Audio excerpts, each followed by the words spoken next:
Welcome back. We are joined today by Nikolai Petro, a professor Bienvenue à of nouveau. political science Nous at sommes the rejoints University aujourd'hui of Rhode par Island Nicolas and Petro, also a former professeur de sciences US politiques State à Department l'Université du Special Rhode Assistant Island for et Policy ancien on the assistant Soviet spécial Union. du département d'État Thank you very américain much for pour la coming politique back. concernant l'Union soviétique. I've been, Merci dying beaucoup to ask d'être you revenu. about, J'avais très envie what de to vous demander expect, à quoi nous devons nous over the attendre dans les next prochains months mois or ou années. years. That is, Si if l'Ukraine Ukraine s'effondre now maintenant et que la collapses, guerre prend fin, the war que comes peut-on to an end, prévoir qu'il se passera what is it ensuite that we en can Ukraine? expect happening Nous savons que in l'Ukraine et Ukraine la Russie thereafter? We seront always toutes know deux that confrontées à des problèmes Ukraine and communs. Russia will both have some Lorsqu'on a des common centaines de problems. That is, milliers de they have soldats qui hundreds of reviennent de la thousands of guerre, soldiers coming back il y a from toujours war. des Of course, défis we'll also see some sociaux. social problems, Mais les Russes but semblent sortir de cette the situation en Russians vainqueurs, seems to be et coming l'Ukraine victorious out était of this, déjà assez divisée and au début du Ukraine was conflit. already quite divided Il semble at the que beginning beaucoup of de this choses war, puissent se and it looks produire as if lorsque much tout can cela happen, s'effondra. if or not Peut-être if, but when devrions-nous this whole thing commencer par falls le apart. début. But Pensez-vous que maybe l'Ukraine we'll est en train start de at the s'effondrer en ce beginning moment is a good ou step. qu'elle arrive à sa fin? Do you think that Ukraine is collapsing at the moment, or is it coming to an end? There are a number of analysts who Un certain nombre d'analystes estiment que les négociations elles-mêmes indiquent que l'aspect militaire de la guerre est en train de s'essouffler. J'ai écouté ces derniers jours le classiciste italien Luciano Canfora, grand spécialiste des guerres du Péloponnèse et de la guerre civile athénienne, qui a suivi. Il souligne de nombreux points qui, à mon avis, méritent d'être notés et sont pertinents pour le conflit actuel.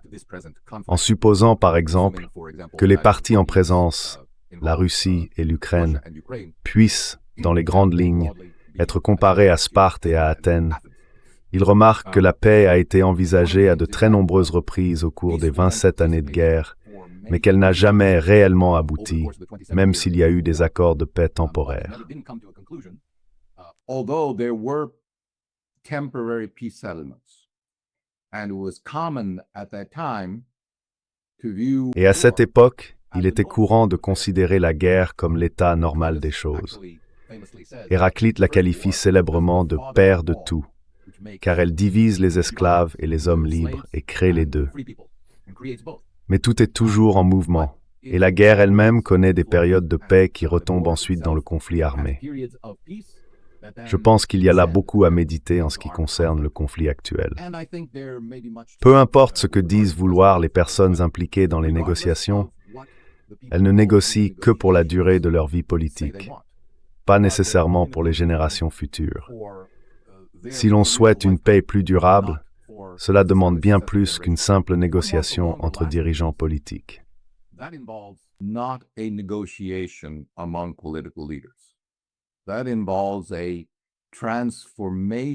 Cela implique une transformation de la société par rapport à l'ennemi, l'autre. Et je parlerai surtout de l'Ukraine, même si je suis également disposé à commenter la Russie. Je connais un peu mieux l'Ukraine maintenant, car j'y ai passé plus de temps que je n'en ai passé en Russie au cours de la dernière décennie, voire des 15 dernières années. En Ukraine, l'autre ennemi est parfois la Russie, parfois la Pologne, historiquement, parfois d'autres pays. Mais c'est aussi toujours les autres Ukrainiens, à savoir ceux qui, du point de vue d'un groupe que j'appellerais globalement le cœur galicien, la partie occidentale de l'Ukraine, ceux qui ne partagent pas leur matrice culturelle occidentale, ne sont pas considérés comme suffisamment ukrainiens. Et de ce fait, leurs loyautés sont perçues comme suspectes.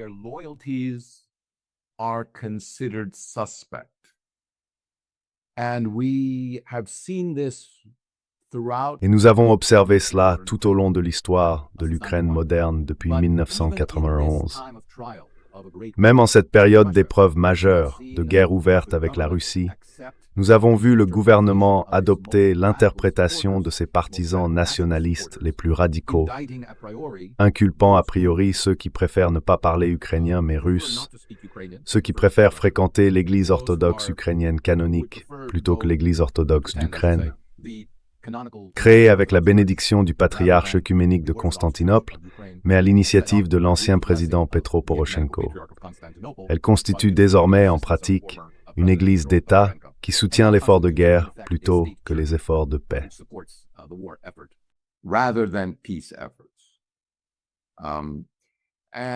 Finally, those who Et enfin, ceux qui souhaitent entretenir une relation pacifique, stable, profitable et amicale avec les voisins de l'Ukraine, en particulier la Russie. Alors que les nationalistes se considèrent, dans l'ensemble, engagés dans un conflit à mort avec la Russie qu'ils ont aussi tendance à définir comme l'Empire russe, du fait même de l'existence de la Russie moderne, celle-ci constitue une menace pour l'existence de l'Ukraine. C'est pourquoi, dès le début de la guerre, le seul espoir du gouvernement ukrainien n'était pas de combattre victorieusement la Russie seule, mais de reconnaître qu'il ne pouvait le faire qu'en impliquant directement l'Europe dans ce conflit. À l'époque, l'Occident en général, c'est-à-dire les États-Unis, l'OTAN et l'Europe.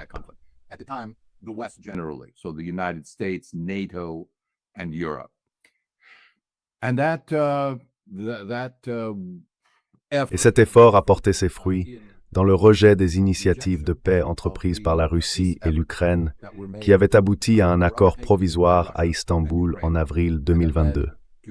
À ce moment-là, comme nous le savons, Boris Johnson, avec le soutien sans doute des États-Unis, s'est envolé pour Kiev et a déclaré « Nous, Européens, ne sommes pas prêts à céder ce combat. Vous devez continuer à vous battre et nous vous fournirons tout ce dont vous avez besoin pour poursuivre. » Cela ne s'est pas avéré exact. L'Europe n'a pas tenu ses promesses et continue de ne pas les tenir. L'exemple le plus marquant récemment est l'incapacité à proposer un plan d'aide financière adéquat pour la survie de l'effort de guerre ukrainien, sans parler de la reconstruction et de tout ce qui devrait suivre.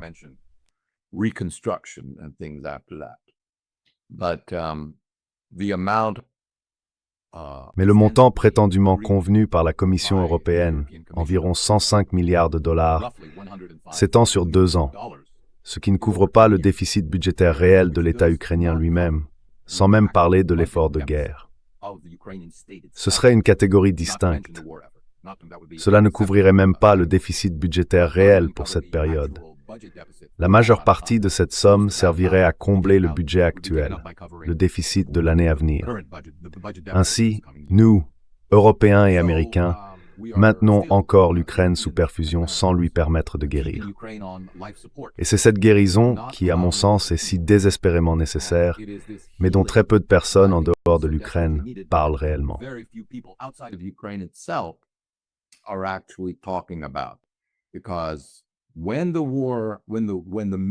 Car lorsque la partie militaire de la guerre contre l'agresseur extérieur prendra fin, il n'est pas clair quelle sera l'attitude du gouvernement envers ces autres Ukrainiens qu'il a constamment qualifiés, même pendant cette guerre, de traîtres potentiels. Une expression d'ailleurs que Petro Porochenko, l'ancien président, utilisait très souvent. Il désignait généralement les russophones et les habitants de l'Est comme une 5e colonne en Ukraine. Suivant en cela son prédécesseur, Viktor Yushchenko. Cette rhétorique a été moins fréquente chez Volodymyr Zelensky, mais il a en réalité poursuivi, voire renforcé, la même législation restrictive sur la religion, la langue et la mémoire historique, qui a conduit à cette hostilité interne que la société ukrainienne n'a pas encore surmontée.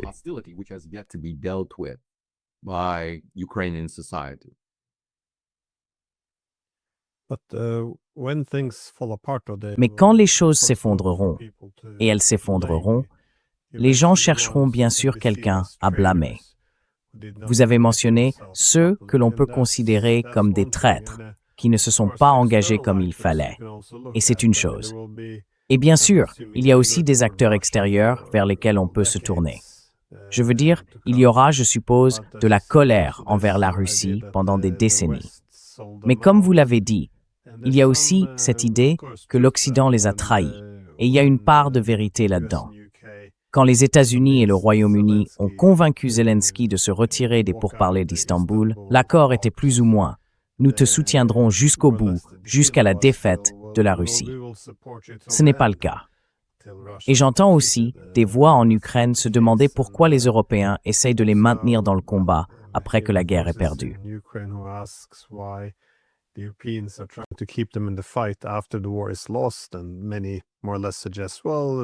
Et beaucoup suggèrent plus ou moins que, eh bien, l'Ukraine est laissée à se battre pour que l'Europe puisse se préparer. Mais certains diraient aussi qu'ils pourraient s'en prendre à leur propre direction. Bien sûr, il y a beaucoup de colère, surtout maintenant, avec les scandales de corruption, peut-être même envers Zelensky lui-même. Je sais qu'Arestovitch, son ancien conseiller, a un jour dit que Zelensky devrait être ramené chez lui dans une cage après la guerre, en supposant qu'il s'enfuit. Il pourrait y avoir de la colère. Les russophones pourraient être considérés comme des traîtres. Certains pourraient diriger leur colère contre les nationalistes. Mais aussi, qu'en est-il de tous les Ukrainiens qui se sont cachés ou ont esquivé? C'est beaucoup. Combien de personnes ont réellement combattu en première ligne? There's a member of Frontlines parliament. fighting. This is a lot of people. Yeah. There's a member of parliament. Cela fait beaucoup de monde. Il y a un député qui a réellement évoqué l'idée de priver les Ukrainiens vivant à l'étranger de leurs droits politiques, de leur citoyenneté, parce qu'ils ne seraient pas, comme vous le dites, politiquement ukrainiens. Ainsi, en plus des attributs culturels, religieux ou ethniques, on évoque aussi l'idée d'établir des critères politiques pour être un véritable Ukrainien. Le thème commun dans ce que vous venez de décrire, c'est la haine. La haine, oui. Et on ne peut pas construire une société bienveillante sur la haine des autres. Cela ne produit pas de bons fruits que l'on puisse partager avec ses voisins, avec ses enfants. Les personnes qui grandissent dans des environnements de haine, bien sûr d'abord en tant qu'enfant, j'ai vu cela moi-même dans la communauté d'émigrés où j'ai grandi pendant la guerre froide.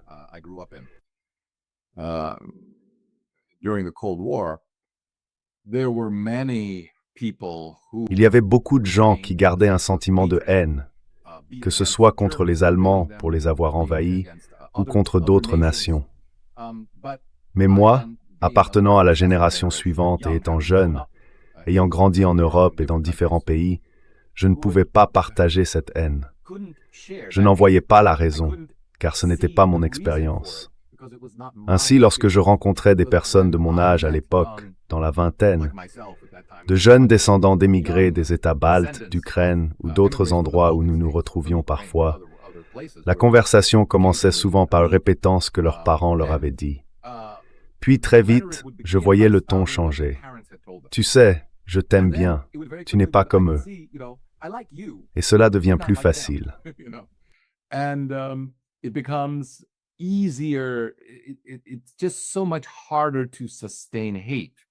Il est tout simplement beaucoup plus difficile de maintenir la haine que de la laisser derrière soi et de commencer à encourager le calme, la compréhension et finalement ce que la Bible appelle l'amour, qui n'est rien d'autre qu'un sentiment de sympathie et de compassion envers les autres. Et je pense que j'espère que c'est l'état naturel des choses. Car chaque fois que j'ai rencontré la haine à travers une ou deux générations, en tant que souvenir, c'est une mauvaise copie de ce que les parents et peut-être même les grands-parents ont vécu. Et il y a une ambivalence même chez les parents et les grands-parents, car beaucoup de ceux à qui j'ai parlé au cours de ma vie regrettent que leur existence ait fini par se concentrer sur une haine dont ils ne voulaient pas que leurs enfants héritent. To be burdened with. They wanted their children to have opportunities and their grandchildren. Ils voulaient que leurs enfants et petits-enfants aient des opportunités, mais ils ne pouvaient pas lâcher prise. La haine les avait imprégnés si profondément qu'ils ne pouvaient plus vraiment voir au-delà. Et à la fin de leur vie, j'ai perçu chez certaines personnes une grande ambivalence quant à l'importance réelle de s'accrocher à des idéaux éphémères, partie intégrante de l'attachement à des constructions mythiques comme les nations, le patriotisme et des idéaux enracinés dans les affaires contemporaines et des dirigeants politiques précis. Tout cela finit par disparaître. Et au bout du compte, on se demande qu'est-ce qui valait vraiment la peine de s'y accrocher.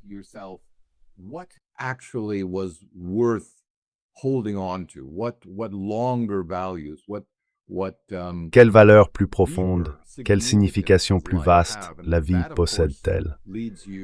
Et cela, bien sûr, nous ramène à la compassion, je crois, ainsi qu'à une perspective historique large.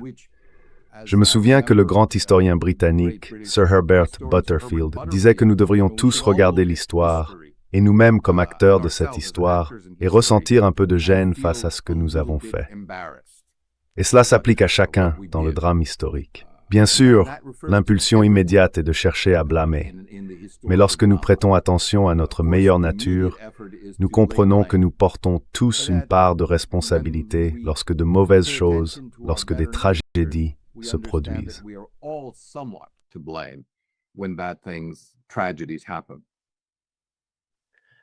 You also see this from foreign actors, that is On voit aussi cela chez des acteurs étrangers. Trump semble déjà préparer un argumentaire selon lequel il a tout fait pour arranger les choses, mais que Zelensky ne voulait pas la paix et que les Européens sabotaient le processus. Il avait promis de tout faire, de vendre toutes les armes possibles, bla bla bla. Tu sais, on lui a refusé cela.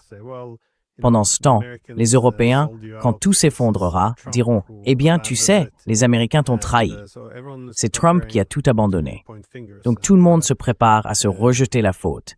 Et oui, ça ne mène nulle part de bon, je pense. Toute cette idée d'en tirer une leçon.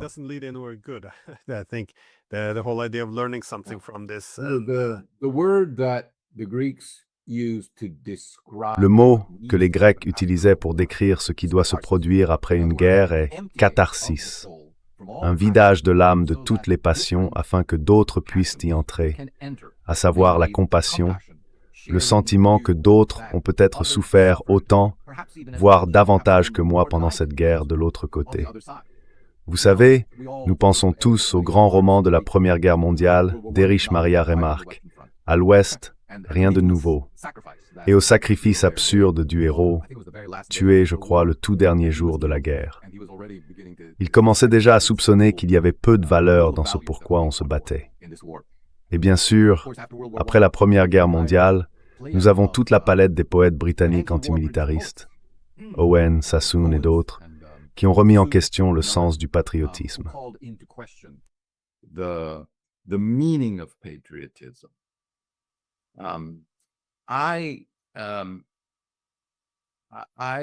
Je vois de la valeur dans le patriotisme. J'aime l'idée du patriotisme, mais je le conçois comme un patriotisme, le genre de...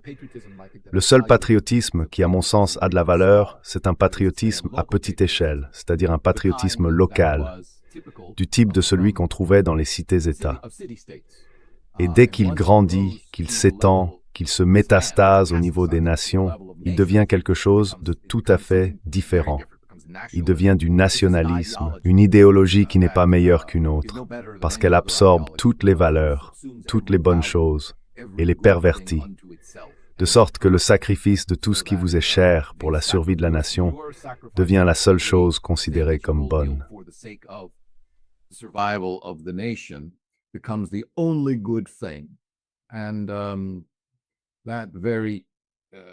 Et c'est une proposition très dangereuse, car elle conduit en réalité directement à la guerre. On ne peut pas s'arrêter pour réfléchir à des notions comme l'intérêt national. Qu'est-ce qui relève vraiment de l'intérêt national?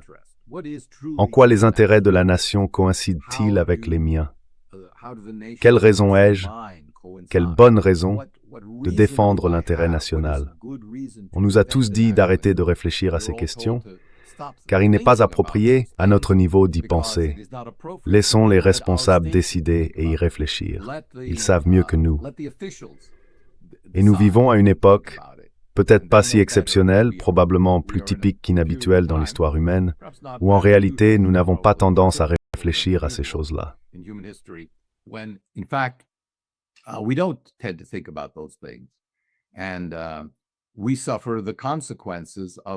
Et nous subissons les conséquences des décisions prises par nos dirigeants, sur lesquelles nous avons très peu de contrôle, surtout dans l'Union européenne et la Commission européenne, qui, comme le savent les politologues, souffrent depuis des décennies de ce qu'ils appellent le déficit démocratique, c'est-à-dire l'absence de contrôle populaire direct sur les institutions de l'Union européenne.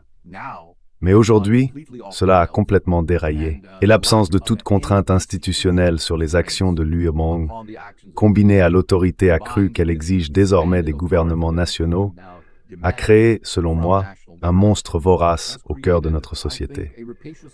Et je ne suis pas sûr qu'il existe des mécanismes facilement accessibles permettant aux Européens d'inverser cette situation.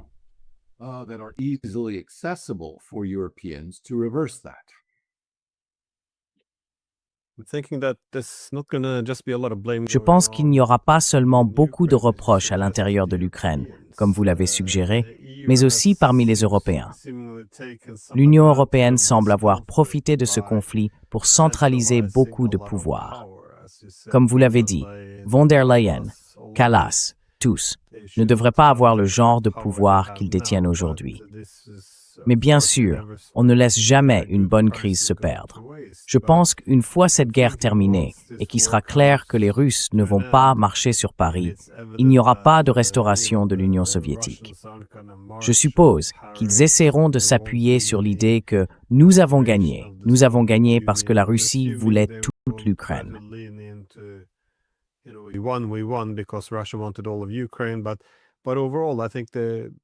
Mais dans l'ensemble, je pense qu'avec tous les mensonges qui ont été racontés au fil des années, beaucoup de gens vont sans doute se demander « Pourquoi n'avons-nous pas eu de diplomatie? Pourquoi sommes-nous restés sur la touche pendant que des centaines de milliers de jeunes hommes mouraient? Alors que nos dirigeants faisaient semblant qu'il n'y avait que 31 000 morts en Ukraine, au lieu de centaines de milliers. Pourquoi ont-ils continué à dire que l'Ukraine gagnait, mois après mois, alors qu'il était évident que ce n'était pas le cas? Comment peuvent-ils expliquer l'effondrement économique, la perte d'importance croissante de l'Europe?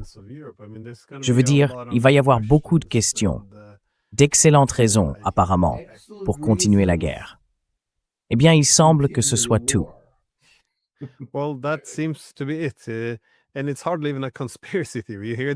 Et ce n'est même pas vraiment une théorie du complot. On entend cela de la part de dirigeants ici, en Finlande. C'est assez problématique pour une mauvaise paix, car alors la Russie se retrouverait directement à la frontière finlandaise. On l'entend aussi des États baltes, et même l'ancien Premier ministre du Danemark a déclaré qu'il valait mieux poursuivre la guerre que d'avoir la paix. La paix pourrait être plus dangereuse que la guerre. Le chef actuel du renseignement allemand affirme que nous devrions maintenir les Ukrainiens au combat pendant au moins 5 ans de plus pour nous préparer. Ils craignent que si la paix s'installe, la distraction ukrainienne disparaisse et qu'ils se retrouvent seuls face à la Russie. Surtout maintenant que les États-Unis se retirent un peu.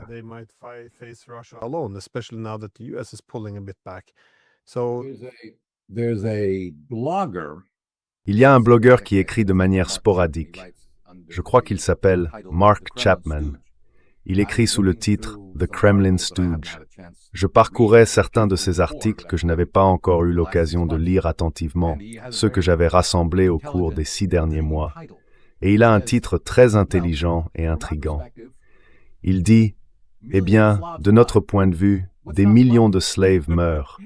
Qu'est-ce qu'il n'y a pas à aimer en somme ?» Vous savez, je pense que, du point de vue du renseignement et de la stratégie occidentaux, l'Ukraine, à long terme, ne pose pas moins de problèmes à la politique identitaire et à l'unité européenne que la Russie. C'est simplement à une échelle un peu plus réduite, mais ce sont les mêmes problèmes.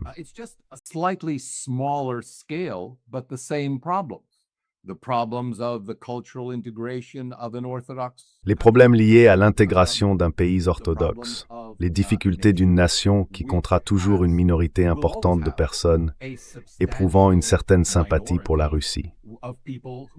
Si la Russie est désignée comme l'ennemi, cela signifie qu'il existe une 5e colonne intérieure. L'une des raisons pour lesquelles la direction de l'OTAN, dans les années 1970, se méfiait beaucoup de l'Italie, si je me souviens bien, était le pourcentage élevé de communistes dans les gouvernements locaux. En conséquence, l'armée italienne n'était pas entièrement digne de confiance pour recevoir le même niveau de secret militaire que d'autres membres de l'OTAN jugés plus fiables. Ce problème sera encore plus grave dans le cas de l'Ukraine. In the case of Ukraine. Of course, it does seem very unlikely at this point. Bien sûr, il semble très improbable à ce stade que l'Ukraine devienne membre de l'OTAN. Et pour ajouter une thèse controversée, si l'OTAN existe encore au moment où elle serait prête à accepter l'Ukraine, le même problème se pose pour l'Union européenne. J'ai lu attentivement les points présentés dans le plan UE-Weber, Ukraine et dans le plan russo-américain. Ils ont certaines zones de recoupement, mais il existe aussi des différences importantes. Certains des points que le gouvernement ukrainien souhaite défendre sont très éloignés de la réalité, et l'adhésion à l'Union européenne en fait partie. And I'm talking about EU membership being one of them. The expectation that there could be an expedited L'attente est qu'il pourrait y avoir un processus accéléré, voire unique pour l'Ukraine, qui se conclurait dès 2027 par l'adhésion de l'Ukraine à l'Union européenne. En réalité, il n'existe aucun précédent pour cela, aucun mécanisme prévu à cet effet. Et il suffirait qu'un seul pays, il y en a plusieurs actuellement dans l'UMember, s'y oppose pour bloquer ce type de procédure accélérée. Sans parler des difficultés financières, ni des difficultés sociales, mais même la procédure elle-même, telle que les Ukrainiens l'imaginent, et la couche sur le papier, ne correspond à aucune réalité existant au sein de l'Union européenne.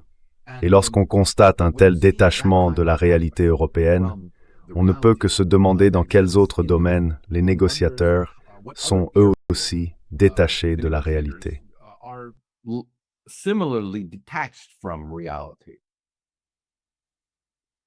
This comment of yours on Ce que vous dites à propos des slaves qui tuent des slaves, c'est presque un fantasme de la guerre froide. Vous avez les deux plus grandes républiques de l'Union soviétique, les Russes et les Ukrainiens, qui s'entretuent par centaines de milliers. Vous poussez à l'expansion de l'OTAN, ce qui déclenche très prévisiblement une guerre.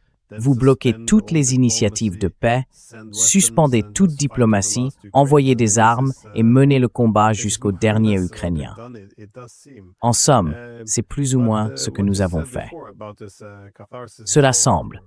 Mais ce que vous disiez auparavant sur cette catharsis ou purification, j'en ai déjà parlé avec Alistair Crooke, c'est l'idée que peut-être dans la défaite, les Européens doivent passer par là, parce que nous nous sommes beaucoup éloignés.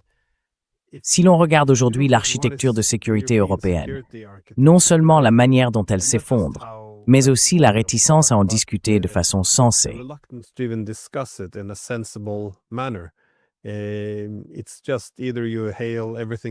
C'est simplement que soit on applaudit tout ce que fait l'OTAN, soit on est un agent de Poutine, à peu près.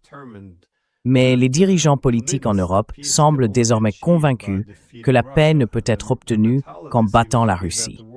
Leur mentalité paraît être que le monde se compose de gentils et de méchants, et que la paix naît lorsque les forces de la lumière triomphent des forces des ténèbres. Mais à un certain moment, si nous voulons survivre, je pense que la réalité et le bon sens doivent revenir. Des dirigeants moins fanatiques commenceraient alors à poser des questions qui ont toujours été posées. Qu'est-ce qui crée la sécurité entre des États en compétition pour leur sécurité? Nous pourrions recommencer à discuter de la valeur de la diplomatie, reconnaître les préoccupations de sécurité mutuelle, faire preuve d'empathie, réduire la compétition sécuritaire, et s'énamorer sécurité indivisible.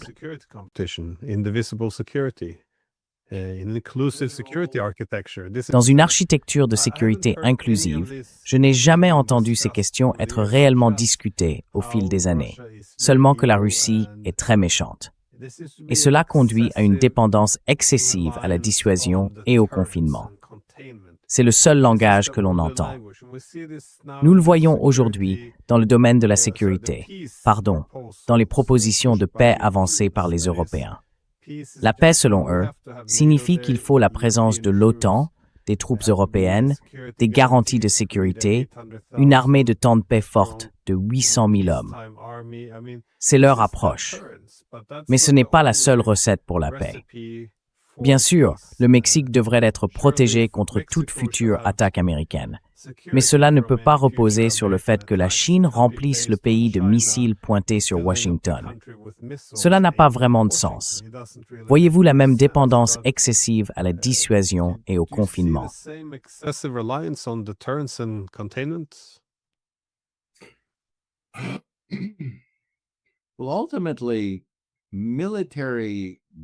Eh bien, en fin de compte, les renforcements militaires ne préviennent pas les conflits. Ils les entretiennent à un niveau plus faible. Ils ne permettent jamais au conflit de réellement s'éteindre. C'est comme poser une casserole sur un feu très doux sans jamais l'éteindre. Et c'est ce qu'était la guerre froide. Un effort pour convaincre l'autre camp de ne pas attaquer en maintenant un niveau de capacité militaire suffisamment élevé pour le dissuader.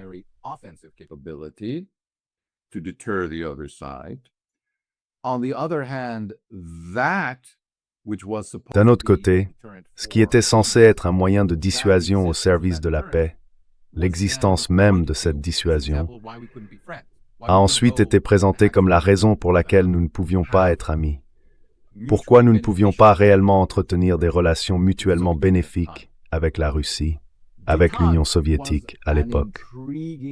La détente était une proposition séduisante en Occident, visant à concilier la rentabilité de nos relations commerciales entre les États-Unis et l'Union soviétique avec le maintien de la dissuasion, mais en mettant moins l'accent sur celle-ci et davantage sur la construction d'un réseau de relations entre les deux superpuissances, susceptible de déboucher sur quelque chose d'encore meilleur. And that might lead to something even better. That was the idea. And if you want, c'était l'idée. Et si vous le souhaitez, vous pouvez voir des analogies avec ce que Trump soutient actuellement comme devant être le changement dans la manière dont l'Amérique pense à la Russie, à savoir que pour établir une nouvelle relation, nous devons renforcer ces réseaux alternatifs et ne pas simplement compter sur la dissuasion militaire dont nous disposons déjà en quantité suffisante. Voilà, je pense, le raisonnement. Tout cela, à mon avis, est cohérent. Mais le problème, c'est l'Europe. Et l'Europe, comme je l'ai déjà dit ailleurs, joue ici le rôle de perturbateur, à son propre détriment. Je ne vois aucune issue, même si l'Ukraine devait d'une manière ou d'une autre être victorieuse ou résister. Il n'est pas vraiment important qu'elle soit victorieuse ou résistante. Isn't that important whether it is victorious or it's defined as victorious in this conflict. Si ce récit d'une victoire dans ce conflit devient la version admise en Europe, cela ne changera pas la manière dont le reste du monde perçoit l'Europe, comme ayant perdu du fait de ne pas avoir empêché le conflit. L'un des points les plus forts, je pense, dans l'approche de Trump est son argument, qui, je le sais, paraît absurde et intéressé, mais il y a peut-être un sens plus profond lorsqu'il affirme que ce conflit n'aurait pas eu lieu s'il avait commencé sous sa présidence. Eh bien, nous n'en savons rien. C'est hautement spéculatif. Mais l'argument, selon moi, est qu'il aurait anticipé les difficultés à long terme qui surgiraient dans des domaines que nous pensions sans lien, parce que nous avions supposé que la Russie était plus faible qu'elle ne l'était. Et c'est ce manque de prévoyance stratégique dont souffre l'Europe.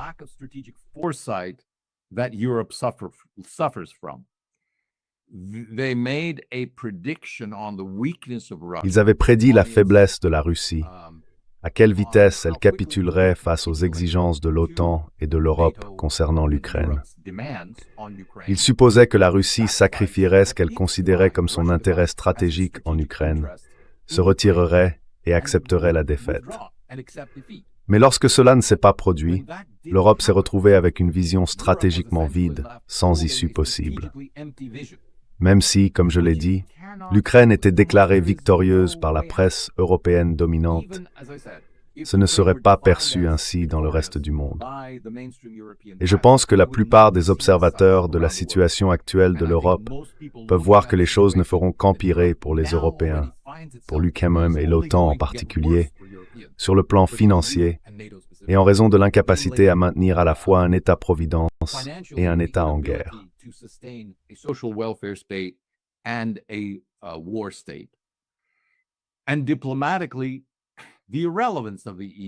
sur le plan diplomatique, l'irrélevance de l'Union européenne, toujours en retard à la table des négociations, n'ayant jamais, durant les 4 années de guerre, proposé sa propre initiative de paix, n'ayant jamais pris la tête d'un processus de résolution, ni montrer une voie pour mettre fin à ce conflit, ne faisait que plaider pour une victoire militaire, sans toutefois déployer ni accepter de fournir les ressources nécessaires à un véritable changement sur le front, ce qui aurait impliqué des troupes européennes, des troupes de l'OTAN en première ligne, ainsi qu'un soutien militaire plus généreux. En somme, ils voulaient une victoire ukrainienne au prix de vies ukrainiennes. Et ils étaient prêts à dépenser un peu plus d'argent, mais pas trop, afin de ne pas incommoder les contribuables européens. Et cela, je pense, a toujours été une recette pour le désastre. Un désastre qui aurait pu être prévu dès la fin de 2022 et certainement en 2023.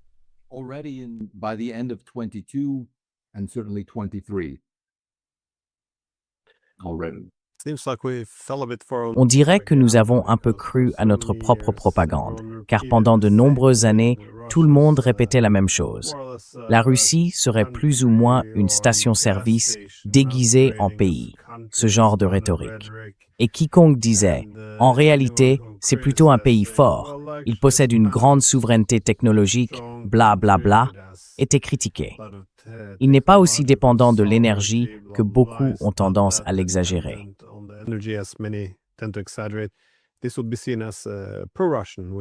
Cela serait perçu comme pro-russe, ce qui signifie que cela ne reçoit aucune attention ni couverture médiatique. On a donc l'impression que nous sommes entrés là-dedans, mais les Européens ont dû y être entraînés aussi.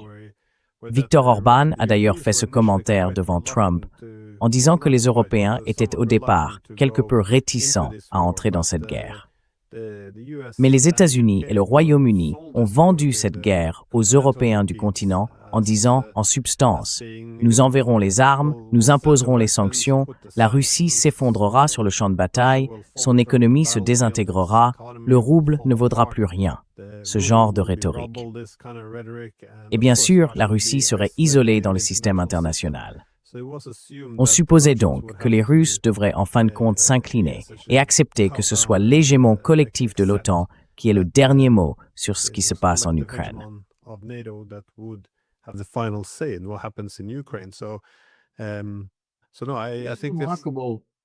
Il est remarquable de voir à quel point le Royaume-Uni est engagé et affirmé dans ce récit, alors même qu'il n'est plus membre de l'Union européenne, tout en cherchant à se positionner comme le chef de file du camp européen favorable à la guerre. Et il y parvient, grâce à la volonté de la France et de l'Allemagne, d'accepter ce rôle. Je pense que la Grande-Bretagne joue son rôle traditionnel, consistant à opposer différentes forces, alliés potentiels, alliés réels et même ennemis possibles, afin d'en sortir gagnante. Si, pour l'Union européenne dans son ensemble, le conflit en Ukraine est perçu comme un moyen de réduire la puissance de la Russie et d'affaiblir l'Est en général, alors du point de vue de la Grande-Bretagne, l'île qu'est la Grande-Bretagne, l'Europe a toujours joué ce rôle.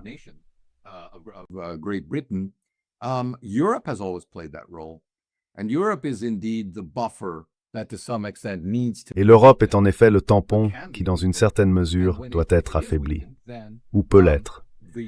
Et si elle s'affaiblit, alors les perspectives du Royaume-Uni en tant que puissance mondiale, espérons-le, alliée aux États-Unis, augmentent en proportion de l'affaiblissement de l'Europe.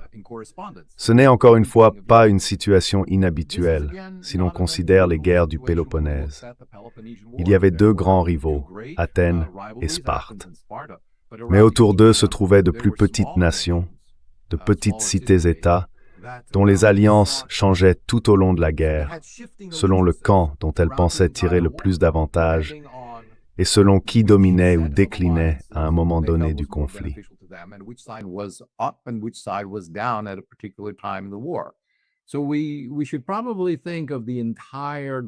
Nous devrions donc probablement envisager l'ensemble de la matrice mondiale centrée sur l'Europe elle-même, de la même manière, et reconnaître que toutes les nations situées dans et autour de l'Union européenne se disputent des avantages et des positions dans un monde d'après-guerre.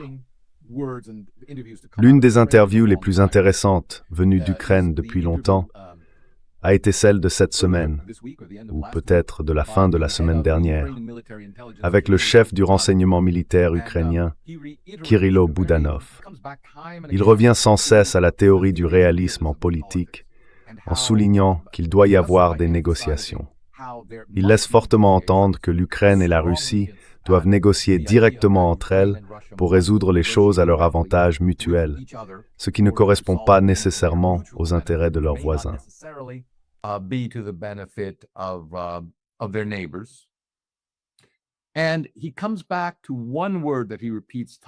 Et il revient sans cesse à un mot qu'il répète encore et encore, la géopolitique. Il a dit que tout finirait par se résumer à la géopolitique. Et il reconnaît très franchement qu'il n'utilise pas le mot propagande. L'intervieweur lui demande « Et la propagande? N'est-ce pas faux?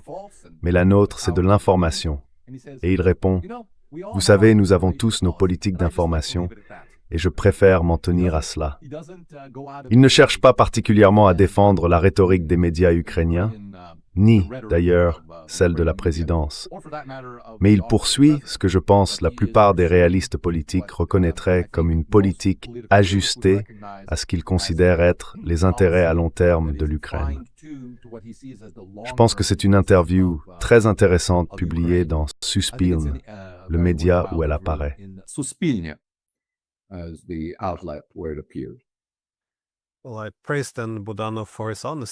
Eh bien, je félicite Boudanov pour son honnêteté à ce sujet, car tant de choses sont en jeu. Non seulement la Russie et l'Ukraine, mais aussi les pays occidentaux. Tout a été mobilisé. La puissance militaire, la puissance économique, et bien sûr, les efforts pour contrôler les récits en manipulant les médias et l'information. C'est un enjeu essentiel, cette idée que vous défendez, selon laquelle le principe d'une information fiable aurait été placé au-dessus de la guerre de propagande. C'est un peu naïf de penser que cela ne serait pas un outil pour tous les acteurs impliqués. J'ai simplement supposé, dès le premier jour, que les Américains, les Européens, les Russes et les Ukrainiens s'appuieraient tous fortement sur la propagande. Mais laissez-moi vous poser une dernière question, car vous avez écrit un article en août dernier dans Responsible Statecraft, où vous disiez que pour parvenir à la paix en Ukraine, la Russie avait également besoin de garanties de sécurité. Je trouvais cela intéressant, car il me semble que c'est Lavrov qui a récemment fait remarquer, il y a 2 ou 3 semaines, qu'il ne s'opposait pas à l'idée d'inclure des garanties de sécurité dans un accord de paix, mais que la Russie avait elle aussi besoin de garanties de sécurité. Cela renvoie à ce que les Russes demandaient déjà en 2021. Cependant, les Européens ont rapidement répondu que la Russie n'avait pas besoin de garanties de sécurité. L'Ukraine est la victime, la Russie est l'agresseur. L'un est le gentil, l'autre le méchant. Et seules les victimes ont besoin de garanties de sécurité. C'est comme si cela relevait simplement du bon sens, comme si le monde fonctionnait ainsi. Mais encore une fois, cela reflète une certaine conception de la sécurité. Je me demandais si vous pouviez développer cette idée en précisant ce qu'elle implique.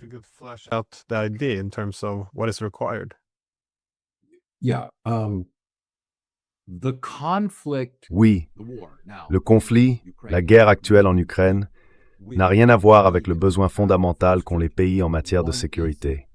C'est une caractéristique permanente. Le besoin de sécurité est une constante dans les relations internationales. Tous les pays existants cherchent à obtenir des garanties de sécurité pour eux-mêmes. Ainsi, ce dont la Russie parle fait partie intégrante du système international et doit être traité comme tel, indépendamment des conflits dans lesquels les pays sont impliqués entre eux ou avec des tiers. Cela devrait être évident, car si un pays ne se sent pas en sécurité, il cherchera tout de même à établir cette sécurité selon ses propres conditions, par tous les moyens nécessaires.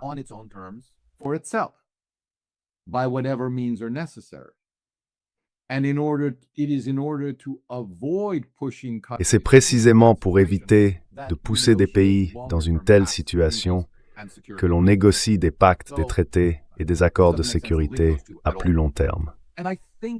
Il n'est donc pas logique de relier ces deux aspects. Je pense qu'il y a une idée selon laquelle, lorsque nous prenons du recul par rapport à la guerre actuelle, pour considérer la conduite des relations internationales qui se poursuivent et persistent même pendant le conflit, mais reprendront sans aucun doute avec une intensité accrue après la fin des hostilités. La Russie commencera à établir ses dispositifs de sécurité et elle devra le faire également avec l'Europe.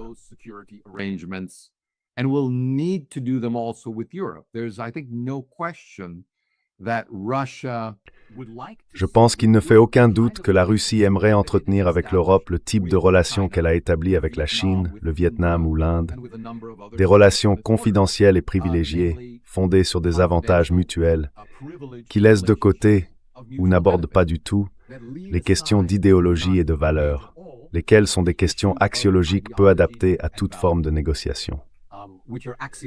Après tout, si je sais que tu es malfaisant, pourquoi devrais-je même tolérer ton existence? Je ne le devrais pas. Et c'est là l'antithèse de la diplomatie. Mais encore une fois, je trouve du réconfort dans le fait que rien ni personne ne dure éternellement et que les dynasties politiques qui existent ne durent pas éternellement.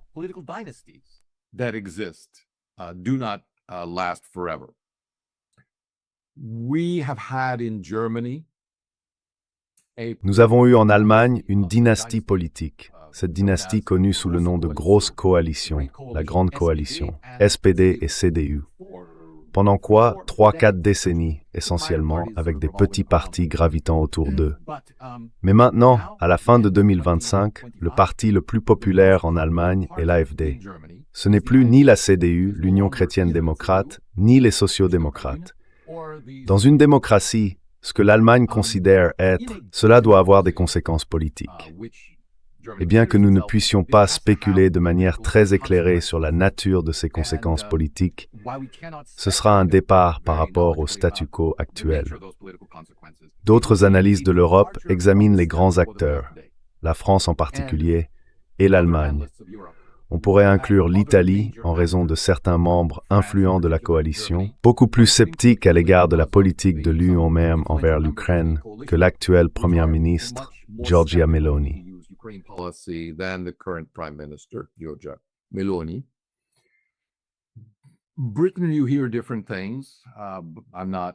En Grande-Bretagne, on entend des choses différentes. Je ne suis pas vraiment la politique intérieure britannique. Mais apparemment, Starmer n'est pas si populaire que ça. Et la nature des systèmes parlementaires fait qu'ils peuvent évoluer beaucoup plus rapidement que les institutions républicaines statiques des États-Unis. Ainsi, alors qu'aux États-Unis, nous sommes coincés avec l'administration Trump pour encore plusieurs années, même si la Chambre devait passer aux démocrates, le pouvoir exécutif, en particulier tel qu'il est exercé par ce président, s'est montré très agressif et très affirmé. Je n'ai donc aucun doute qu'il continuera à faire avancer le programme politique isolationniste de Trump, qui consiste à faire passer l'Amérique avant tout dans ses priorités. En Europe, nous pourrions assister, je pense, à une cascade soudaine de changements politiques, moment où la question de savoir quoi faire de l'Ukraine deviendra secondaire pour beaucoup.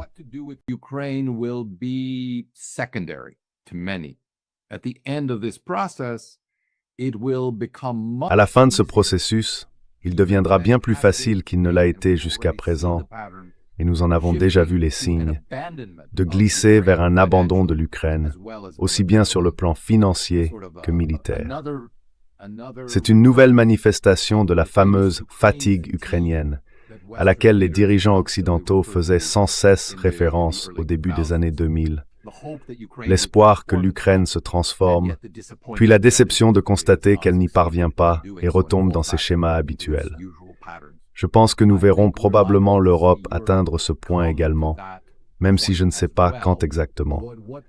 Mais je prévois que, compte tenu du manque de fonds en Europe, cela se produira sans doute non pas dans un avenir lointain, mais d'ici 1 an ou 2.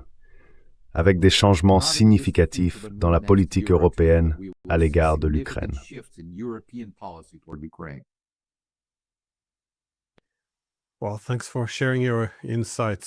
Eh bien, merci d'avoir partagé vos réflexions. Oui, je ne vois aucun scénario positif une fois que l'Ukraine commencera à s'effondrer, ni pour l'Ukraine, ni pour l'Europe dans son ensemble. Bien sûr, s'il y avait des leçons à tirer, alors quelque chose de bon pourrait en ressortir. Mais supposer que le conflit sera terminé lorsque la guerre prendra fin, je pense que c'est une hypothèse qu'il faut remettre en question. Merci donc beaucoup d'avoir pris le temps. Et bonne année à vous et à tous vos auditeurs. Bonne année. Happy New Year's.